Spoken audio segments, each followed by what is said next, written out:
ओम शांति। आज 13 जनवरी 2026 के बाबा के अनमोल मधुर महावाक्य सुनेंगे। आज की मुरली में बाबा कहते कि सुप्रीम बाप भी है, सुप्रीम टीचर भी है, सुप्रीम सतगुरु भी है, जो आकर हम बच्चों को पढ़ाई पढ़ाते हैं और हम बच्चों को श्रेष्ठ देवता बनाते हैं। परंतु बाबा कहते तीन होते हुए भी माया इतनी प्रबल है जो बच्चों को भुला देती है। न बाप याद रहता है, न टीचर याद रहता है, न सतगुरु याद रहता है। दुनिया में कोई एक तो याद रहता है, लेकिन बाबा कहे यहां तो बच्चे बिल्कुल भूल जाते हैं।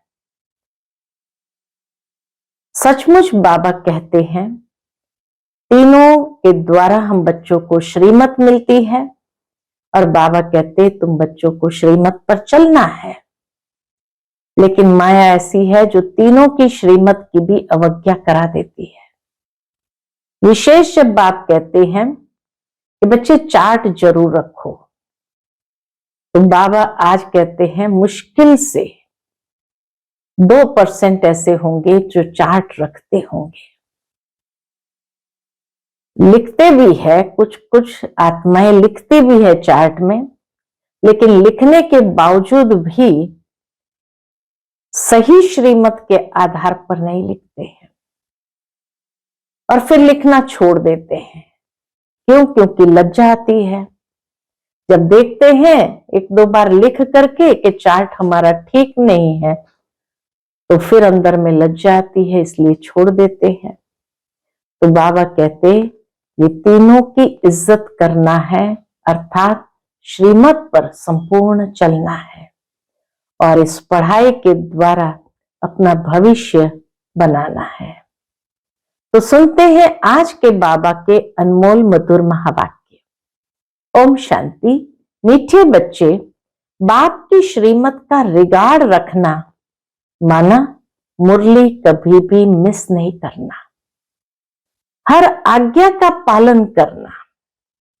आज की मुरली से प्रश्न है, अगर तुम बच्चों से कोई पूछे, बाबा कहते अगर तुम बच्चों से कोई पूछे राजी खुशी हो, तो तुम्हें कौन सा जवाब फलक से देना चाहिए? उत्तर है, बोलो परवाह थी पार ब्रह्म में रहने वाले की, वह मिल गया बाकी क्या चाहिए, पाना था सो पा लिया।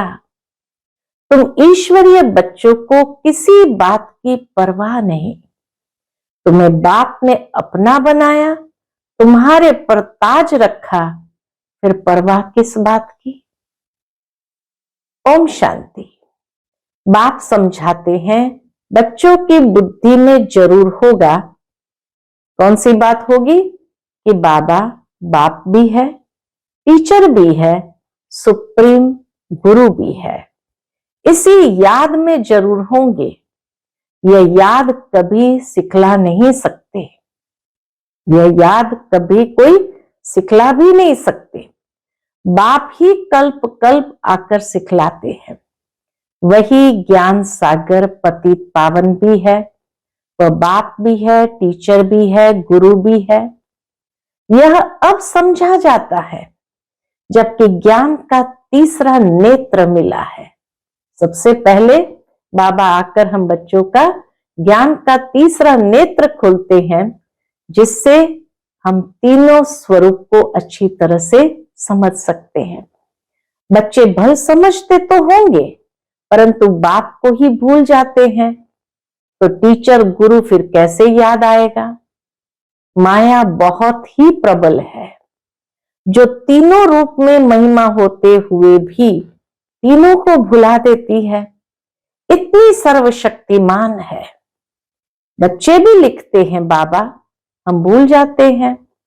माया ऐसी प्रबल है, ड्रामा अनुसार है बहुत सहज। बच्चे समझते हैं ऐसा कभी कोई हो नहीं सकता। वही बाप टीचर सतगुरु है, सच सच। इसमें गपोड़े आदि की कोई बात नहीं। अंदर में समझना चाहिए ना, परंतु माया भुला देती है। कहते हैं हम हार खा लेते हैं, बाबा को भी आकर कहते बाबा क्या करें, हम हार खा लेते हैं। तो कदम कदम में पदम कैसे होंगे? देवताओं को ही पदम की निशानी देते हैं, सबको तो नहीं दे सकते। ईश्वर की यह पढ़ाई है, मनुष्य की नहीं है। ईश्वर आकर पढ़ाई पढ़ाते तो मनुष्य की पढ़ाई नहीं है। मनुष्य की यह पढ़ाई कभी हो नहीं सकती। बल देवताओं की महिमा की जाती है, परंतु फिर भी ऊंचते ऊंच एक बाप है। बाकी उनकी बड़ाई क्या है? आज गदाई कल राजाई। अभी तुम पुरुषार्थ कर रहे हो ऐसा लक्ष्मी नारायण बनने के लिए। जानते हो इस पुरुषार्थ में बहुत फेल हो जाते हैं। पढ़ते फिर भी इतने हैं जितने कल्प पहले पास हुए थे। वास्तव में ज्ञान है भी बहुत सहज, ज्ञान कोई डिफिकल्ट नहीं है समझने में, परंतु माया भुला देती है। बाप कहते अपना चार्ट लिखो, परंतु लिख नहीं पाते हैं। कहां तक बैठ लिखे? अगर लिखते भी है तो जांच करते हैं, 2 घंटे याद में रहे, फिर वह भी उन्हों को मालूम पड़ता है जो बाप की श्रीमत को अमल में लाते हैं। बाप तो समझेंगे इन बेचारों को लज्जा आती होगी, तो नहीं लिखते हैं, उनको बेचारों को लज्जा आती होगी। नहीं तो श्रीमत अमल में लानी चाहिए, परंतु 2% मुश्किल चार्ट लिखते हैं। बच्चों को श्रीमत का इतना रिगार्ड नहीं है, इतना बाबा जैसे कहते हैं बच्चों को श्रीमत का इतना रिगार्ड नहीं है। मुरली मिलते हुए भी पढ़ते नहीं है। दिल में लगता जरूर होगा, बाबा कहते तो सच है, हम मुरली ही नहीं पढ़ते हैं तो बाकी औरों को समझाएंगे क्या? फिर बाबा ने बीच में एकदम साइलेंस कर दिया और याद की यात्रा में चले गए। फिर उस याद की यात्रा के बाद फिर बाबा कहते ओम शांति। रूहानी बाप रूहानी बच्चों को समझाते हैं। यह तो बच्चे समझते हैं बरोबर हम आत्मा है, हमको परमपिता परमात्मा पढ़ा रहे हैं। और क्या कहते हैं? मुझे याद करो तो तुम स्वर्ग के मालिक बनो। इसमें बाप भी आ गया, पढ़ाई और पढ़ाने वाला भी आ गया, सदगति दाता भी आ गया। जब कहते हैं बाबा कि तुम मुझे याद करो तो स्वर्ग के मालिक बन जाएंगे, तो उसमें बाप भी आ गया, पढ़ाई पढ़ाने वाला टीचर भी आ गया और सदगति दाता भी आ गया। थोड़े अक्षर में सारा ज्ञान आ जाता है। यहां तुम आते ही हो इसको रिवाइज करने के लिए। बाप भी यही समझाते हैं, क्योंकि तुम खुद कहते हो हम भूल जाते हैं, इसलिए यहां आते हैं रिवाइज करने। बल कोई यहां रहते हैं तो भी रिवाइज नहीं होता है, तकदीर में नहीं है। तदबीर तो बाप कराते ही है, पुरुषार्थ तो बाबा कराते ही है, तदबीर कराने वाला एक बाप ही है। इसमें कोई की पास खातरी भी नहीं हो सकती है। न स्पेशल पढ़ाई है, उस पढ़ाई में स्पेशल पढ़ने लिए टीचर को बुलाते हैं, या तो तकदीर बनाने लिए सबको पढ़ाते हैं। एक एक को अलग कहां तक पढ़ाएंगे? इतने ढेर बच्चे हैं। उस पढ़ाई में कोई बड़े आदमी के बच्चे होते हैं तो उन्हों को स्पेशल पढ़ाते हैं। टीचर जानते हैं कि यह डल है, इसलिए उनको स्कॉलरशिप लायक बनाते हैं। ये बाप ऐसे नहीं करते हैं। दुनिया में तो स्कॉलरशिप के लिए उनको लायक बनाते हैं, स्पेशल पढ़ाते हैं, टीचर को अलग से बुलाते हैं। बाबा कहते ये बाप ऐसे नहीं करते हैं। यह तो एक रस सबको पढ़ाते हैं। वह हुआ टीचर का एक्स्ट्रा पुरुषार्थ कराना। यह तो एक्स्ट्रा पुरुषार्थ किसको अलग से कराते नहीं है, जो बाबा किसी को अलग से कराते नहीं। एक्स्ट्रा पुरुषार्थ माना ही मास्टर कुछ कृपा करते हैं, ऐसे तो भल पैसे लेते हैं, खास टाइम दे पढ़ाते हैं, जिससे वह जास्ती पढ़कर होशियार होते हैं। यहां तो जास्ती कुछ पढ़ने की बात है ही नहीं, इनकी तो बात ही नहीं है, शिव बाबा की तो बात ही नहीं है। एक ही महामंत्र देते हैं, कौन सा? मन मना भव। याद से क्या होता है यह तो समझते हो, बाप ही पति पावन है, जानते हो उनको याद करने से ही पावन बनेंगे। अब तुम बच्चों को ज्ञान है, जितना याद करेंगे उतना पावन बनेंगे, कम याद करेंगे तो कम पावन बनेंगे। यह तुम बच्चों के पुरुषार्थ पर है। बेहद के बाप को याद करने से हमको ये लक्ष्मी नारायण बनना है। बेहद के बाप को याद करने से हमको ये लक्ष्मी नारायण बनना है। उन्हों की महिमा तो हर एक जानते हैं, कहते भी है आप पुण्य आत्मा हो, हम पाप आत्मा है। ढेर मंदिर बने हुए हैं, वहां सब क्या करने जाते हैं? दर्शन से फायदा तो कुछ भी नहीं, एक दो को देख चले जाते हैं, बस दर्शन करने जाते हैं। फलाना यात्रा पर जाता है, हम भी जावे। मंदिरों में जाते हैं दर्शन करने के लिए, अब वहां जाने के बाद आंखें बंद कर देते हैं, भगवान को प्रार्थना करते समय आंखें बंद कर देते हैं और फिर अपना वर्णन करते हैं, मैं नीच पापी खलकामी। अब खुद की आंखें तो बंद है, भगवान की आंखें खुली है, देवी देवताओं की आंखें खुली है, तो दर्शन किसने किसका किया? गए थे दर्शन करने के लिए, लेकिन दर्शन करा के आ गए, दर्शन तो किया ही नहीं कि देवताओं के गुण कितने सुंदर थे, उन गुणों को हम अपने जीवन में दर्शाए, तो ये दर्शन तो किसी ने किया ही नहीं। तो इसीलिए बाबा कहते हैं दर्शन करने जाते हैं, एक दो को देख चले जाते हैं। फलाना यात्रा पर जाता है, हम भी जावे। अब इससे क्या होगा? कुछ भी नहीं। तुम बच्चों ने भी यात्राएं की है, दर्शन करने गए थे, लेकिन दर्शन तो वास्तविक रूप से कभी किया ही नहीं। जैसे और त्योहार मनाते हैं, वैसे यात्रा भी एक त्योहार समझते हैं। अभी तुम याद की यात्रा भी एक त्योहार समझते हो। हमारी याद की यात्रा भी क्या है? एक त्योहार है। तुम याद की यात्रा में रहते हो, अक्षर ही एक है मन मना भव। ये तुम्हारी यात्रा अनादि है। वह भी कहते हैं वह यात्रा हम अनादि करते आए हैं, परंतु तुम अभी ज्ञान सहित कहते हो कि हम कल्प कल्प ये यात्रा करते हैं, बाप ही आकर ये यात्रा सिखलाते हैं। वह 4 धाम जन्म बाय जन्म यात्रा करते हैं। ये तो बेहद का बाप कहते हैं मुझे याद करो तो तुम पावन बन जाएंगे। ऐसे तो और कोई कभी नहीं कहते कि यात्रा से तुम पावन बनेंगे। मनुष्य यात्रा पर जाते हैं तो वह उस समय पावन रहते हैं, बस उतने दिन के लिए पावन रहते हैं। आजकल तो वहां भी गंद लगा पड़ा है, पावन नहीं रहते। इस रूहानी यात्रा का तो किसको पता ही नहीं है। तुमको अभी बाप ने बताया है ये याद की यात्रा है सच्ची। वह यात्रा का चक्र लगाने जाते हैं, फिर भी वैसे का वैसे बन जाते हैं, चक्कर लगाते रहते हैं। जैसे वास्को दा गामा ने सृष्टि का चक्र लगाया, यह भी चक्कर लगाते हैं ना।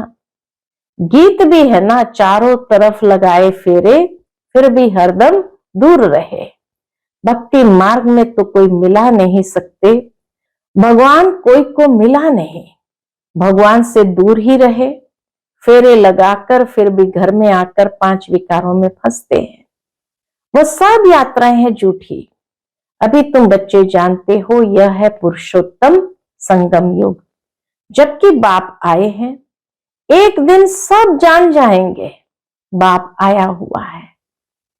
ये भी बाबा की भविष्यवाणी कि एक दिन सब जान जाएंगे कि बाप आया हुआ है, भगवान आखिर मिलेगा, लेकिन कैसे, ये तो कोई भी जानते नहीं।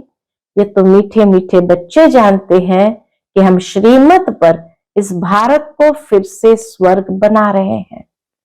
भारत का ही तुम नाम लेंगे, उस समय और कोई धर्म होता नहीं, सारी विश्व पवित्र बन जाती है। एक ही धर्म होगा, बाकी कोई धर्म नहीं रहेगा। अभी तो ढेर धर्म है। बाप आकर तुमको सारे झाड़ का नॉलेज सुनाते हैं, तुमको स्मृति दिलाते हैं।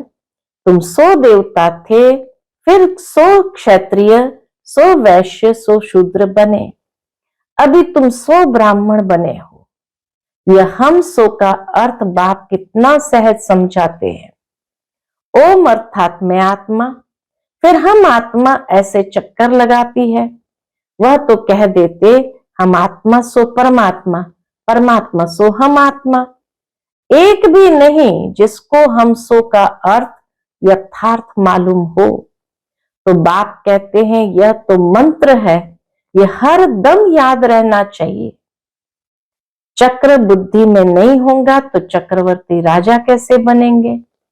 अभी हम आत्मा ब्राह्मण है, फिर हम 100 देवता बनेंगे। यह तुम कोई से भी जाकर पूछो, कोई नहीं बताएंगे।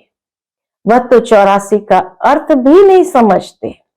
भारत का उत्थान और पतन गाया हुआ है, ये ठीक है। सतो प्रधान, सतो रजो तमो, सूर्यवंशी, चंद्रवंशी, वैश्यवंशी, शूद्रवंशी, अभी तुम बच्चों को सब मालूम पड़ गया है। बीज रूप बाप को ही ज्ञान का सागर कहा जाता है। वह इस चक्र में नहीं आते हैं। ऐसे नहीं हम जीव आत्मा सो परमात्मा बन जाते हैं, नहीं। बाप आप समान नॉलेजफुल बनाते हैं, आप समान गॉड नहीं बनाते हैं। इन बातों को बहुत अच्छी रीति समझना है, तब बुद्धि में चक्र चल सकता है, जिसका नाम स्वदर्शन चक्र रखा है। तुम बुद्धि से समझ सकते हो हम कैसे इस 84 के चक्र में आते हैं। इसमें सब आ जाता है, समय भी आता, वर्ण भी आ जाते, वंशावली भी आ जाती है। अब तुम बच्चों की बुद्धि में यह सारा ज्ञान होना चाहिए। नॉलेज से ही उच्च पद मिलता है। नॉलेज होगी तो औरों को भी देंगे। यहां तुमसे कोई पेपर आदि नहीं भराए जाते हैं, कोई फॉर्म पेपर आदि नहीं भराए जाते। उन स्कूलों में जब इम्तिहान होते हैं तो पेपर्स विलायत से आते हैं। जो विलायत में पढ़ते होंगे उन्हों की तो वहां ही रिजल्ट निकालते होंगे। उनमें भी कोई बड़ा एजुकेशन अथॉरिटी होगा जो जांच करते होंगे पेपर्स की। तुम्हारे पेपर्स की जांच कौन करेंगे? तुम खुद ही करेंगे। यहां जिस स्कूल में हम पढ़ते हैं, पढ़ाने वाला टीचर तो शिव बाबा है, लेकिन इम्तिहान ड्रामा लेता है। पेपर में पास हुए या फेल हुए चेकर हम ही बनते हैं। तो बाबा कहे तुम खुद ही जांच करेंगे। खुद को जो चाहो सो बनाओ, पुरुषार्थ से जो चाहो सो पद बाप से ले लो। प्रदर्शनी आदि में बच्चे पूछते हैं ना, क्या बनेंगे? देवता बनेंगे, बैरिस्टर बनेंगे, क्या बनेंगे? जितना बाप को याद करेंगे, सर्विस करेंगे, उतना फल मिलेगा। जो अच्छी रीति बाप को याद करते हैं वह समझते हैं हमको सर्विस भी करनी है, प्रजा बनानी है। ये राजधानी स्थापन हो रही है तो उसमें सब चाहिए। वहां वजीर होते नहीं। वजीर की दरकार उनको रहती जिनको अकल कम होता है।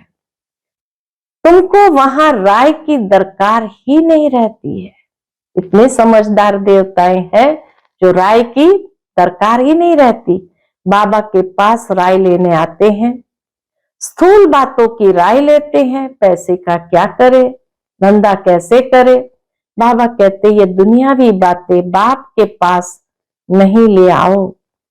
हाँ, कहाँ दिल शिकस्त बन न जाए तो कुछ न कुछ आथत देकर बता देते हैं, ताकि बाबा कहे ये कोई मेरा धंधा नहीं है, मेरा तो ईश्वरीय धंधा है तुमको रास्ता बताने का।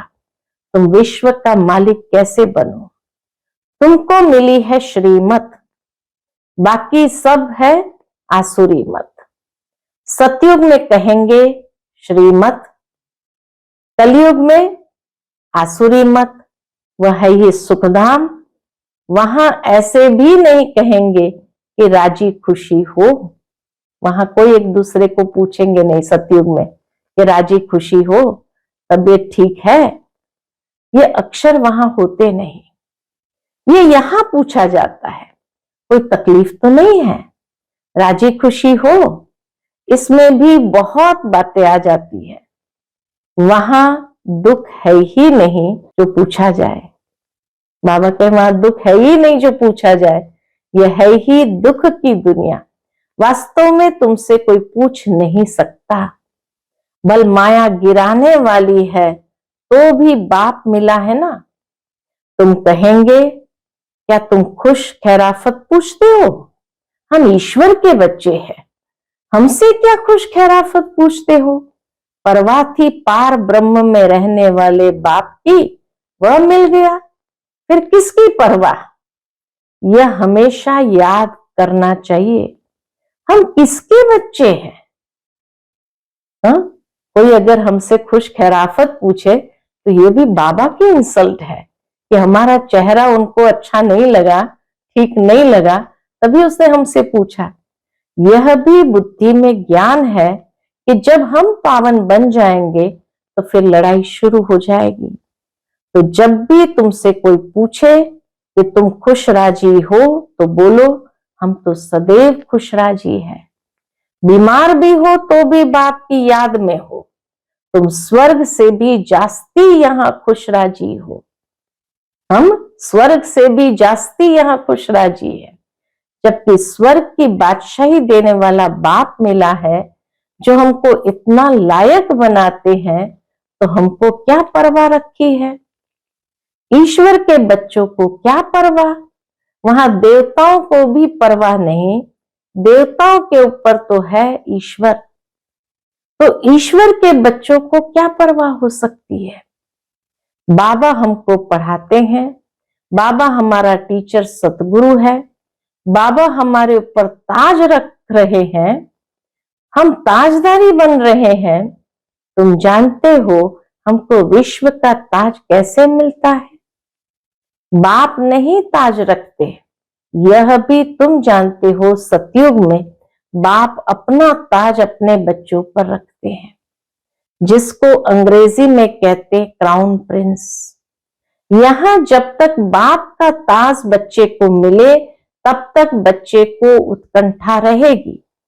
कहां बाप मरे तो ताज हमारे सिर पर आवे, आश होगी प्रिंस से महाराजा बनूं।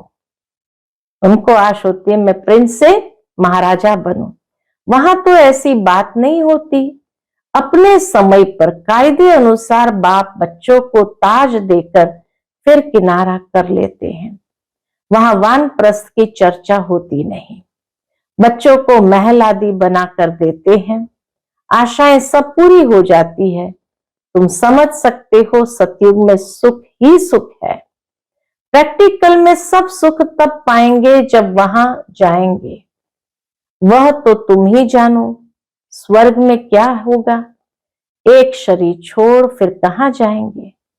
अभी तुम्हें प्रैक्टिकल में बाप पढ़ा रहे हैं, तुम जानते हो हम सच सच स्वर्ग में जाएंगे। वह तो कह देते हम स्वर्ग में जाते हैं, पता भी नहीं है स्वर्ग किसको कहा जाता है। जन्म जन्मांतर व अज्ञान की बातें सुनते आए, अभी बाप तुमको सत्य बातें सुनाते हैं। अच्छा, मीठे मीठे सिकिलदे बच्चों प्रति माता पिता बाप दादा का याद प्यार और गुड मॉर्निंग। रूहानी बाप की रूहानी बच्चों को नमस्ते। हम सब रूहानी बच्चों की रूहानी माता पिता बाप दादा को याद प्यार, गुड मॉर्निंग और नमस्ते नमस्ते। शुक्रिया बाबा, शुक्रिया। आज की मुरली से धारणा के लिए मुख्य सार है। पहली पॉइंट, सदा राजी खुशी रहने के लिए बाप की याद में रहना है। पढ़ाई से अपने ऊपर राजाई का ताज रखना है। दूसरी पॉइंट, श्रीमत पर भारत को स्वर्ग बनाने की सेवा करनी है। सदा श्रीमत का रिगार्ड रखना है। आज का बाप दादा का मधुर वरदान हम बच्चों के प्रति है, श्रेष्ठ तकदीर की स्मृति द्वारा अपने समर्थ स्वरूप में रहने वाले सूर्यवंशी पद के अधिकारी भव। श्रेष्ठ तकदीर की स्मृति द्वारा अपने समर्थ स्वरूप में रहने वाले सूर्यवंशी पद के अधिकारी भव। जो अपनी श्रेष्ठ तकदीर को सदा स्मृति में रखते हैं वह समर्थ स्वरूप में रहते हैं। उन्हें सदा अपना अनादि असली स्वरूप स्मृति में रहता है। कभी नकली फेस धारण नहीं करते। कई बार माया नकली गुण और कर्तव्य का स्वरूप बना देती है। किसको क्रोधी, किसको लोभी, किसको दुखी, किसको अशांत बना देती है, लेकिन असली स्वरूप इन सब बातों से परे है। जो बच्चे अपने असली स्वरूप में स्थित रहते हैं वह सूर्यवंशी पद के अधिकारी बन जाते हैं। आज का स्लोगन है, सर्व पर रहम करने वाले बनो तो अहम और वहम समाप्त हो जाएगा। सर्व पर रहम करने वाले बनो तो अहम और वहम समाप्त हो जाएगा। आज का अव्यक्त इशारा है, इस अव्यक्ति मास में बंधन मुक्त रहे जीवन मुक्त स्थिति का अनुभव करो। उसके अंतर्गत बाबा कहते, जब आपकी रचना कमल पुष्प जल में रहते जल के बंधन से मुक्त है,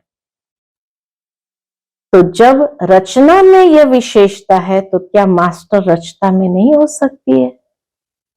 जब कभी बंधन में फंस जाओ तो अपने सामने कमल पुष्प का दृष्टांत रखो कि जब कमल पुष्प न्यारा प्यारा बन सकता है तो क्या मास्टर सर्वशक्तिमान नहीं बन सकते? तो सदा बन जाएंगे। अच्छा, ओम शांति।